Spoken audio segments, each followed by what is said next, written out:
A vida do profeta Isaías. O profeta Isaías foi um dos grandes escritores do Antigo Testamento, exercendo seu ministério em Judá durante os séculos VIII e VII a.C. Ele é autor do mais extenso livro profético da Bíblia. Seu nome, Isaías, deriva do hebraico Yeshayahu, significando "o Senhor é salvação". Embora amplamente reconhecido, a história de Isaías ainda é desconhecida por muitos. Quem foi Isaías? Isaías era filho de Amós, um nome que, em hebraico, se distingue do profeta Amós, apesar da semelhança fonética. Amós, com um T, não deve ser confundido com o profeta Amós. O profeta Isaías era casado, e sua esposa é mencionada como a profetisa no livro que leva o seu nome. Isaías, capítulo 8, versículo 3, o que sugere que ela também poderia ter exercido o dom profético. Isaías foi pai de, pelo menos, 2 filhos, Sear-Jazub e Maer-Salal-Asbais. Isaías, capítulo 7, versículo 3, capítulo 8, versículos 1 a 4. Os nomes de seus filhos eram simbólicos e carregavam consigo profundas mensagens proféticas. Sear-Jazub significa "um remanescente voltará", referindo-se ao julgamento iminente sobre o povo de Deus devido ao ataque assírio, mas também sinalizando uma futura restauração. Maer-Salal-Asbais, por sua vez, significa algo como "rápido até os despojos", "veloz é a presa", em referência à destruição que Deus traria sobre Síria, Israel e Judá. Embora o texto não deixe claro explicitamente, há indícios de que Isaías residia em Jerusalém. Confronte com Isaías, capítulo 7, versículo 3. A tradição judaica sustenta que Isaías pertencia à linhagem real, uma hipótese reforçada pelo fato de que o profeta é chamado, pelo menos 13 vezes, de "filho de Amós", indicando que seu pai possuía uma posição de destaque. O ministério profético de Isaías. Isaías foi convocado para o ministério profético por volta do ano 739 a.C., no ano da morte do rei Uzias.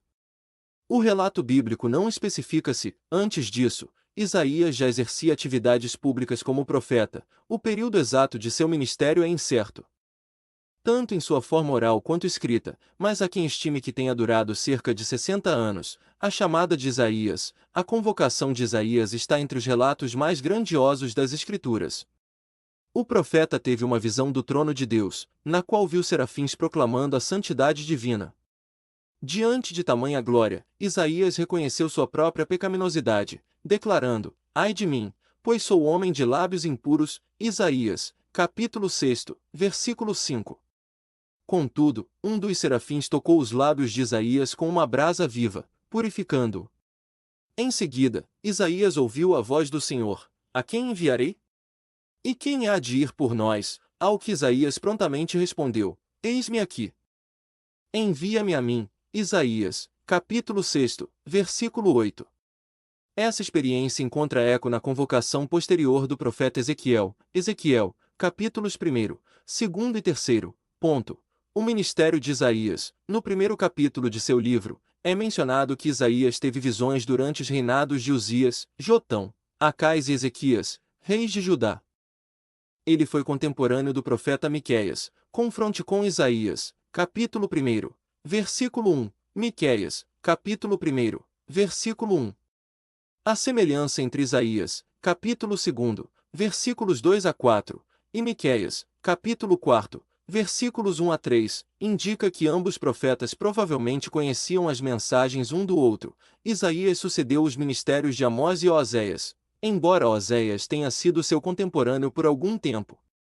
Enquanto Amós e Oséias se dirigiram principalmente ao Reino do Norte, Isaías e Miqueias concentrarão-se no Reino do Sul. A qualidade literária de Isaías é inquestionável. Ele é amplamente reconhecido como um dos mais cultos e habilidosos escritores hebreus. Sua linguagem poética e análise profética revelam uma mente erudita. A mensagem de Isaías alterna entre repreensões severas e promessas de bênçãos futuras. Ele pregou sobre a fidelidade ao Senhor e exortou os judeus exilados a se arrependerem e confiarem nas promessas divinas. Após o exílio, um remanescente fiel seria restaurado, e bênçãos nunca antes vistas seriam derramadas sobre as nações. O pecado de Israel e Judá havia atingido um nível tão profundo que Deus endureceu os corações do povo, para que o juízo não fosse evitado. Contudo, Isaías também proclamou a restauração futura, prevendo um tempo em que um remanescente voltará à terra prometida. Isaías, o profeta messiânico. Os pais da igreja referiam-se a Isaías como o evangelista do Antigo Testamento, devido à clareza com que ele profetizou a vinda do Messias. Muitas de suas profecias foram cumpridas no ministério de Jesus Cristo. Confronte com Isaías, capítulo 53, versículos 4 a 6, segunda carta aos Coríntios, capítulo 1, versículo 15, Hebreus, capítulo 9, versículo 26. Isaías apresentou Jesus como servo do Senhor, aquele que traria justiça às nações, estabeleceria uma nova aliança, iluminaria os gentios e expiaria o pecado de seu povo. Isaías, capítulos 42, 49 e 52. Isaías também profetizou sobre um cumprimento futuro ainda mais glorioso. Mencionando os novos céus e a nova terra, Isaías, capítulo 66, versículo 22, capítulo 65, versículo 17, uma promessa que, segundo os cristãos, será plenamente realizada no retorno de Cristo. Apocalipse, capítulo 21, versículos 1 a 3.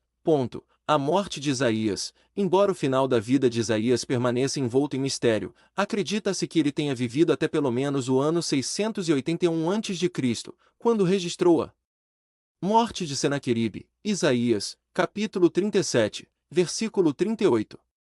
Muitos estudiosos acreditam que Isaías foi martirizado durante o reinado de Manassés, e uma antiga tradição judaica sugere que ele foi cerrado ao meio. Esta possibilidade é aludida no livro de Hebreus, capítulo 11, versículo 37, ao mencionar os mártires da fé.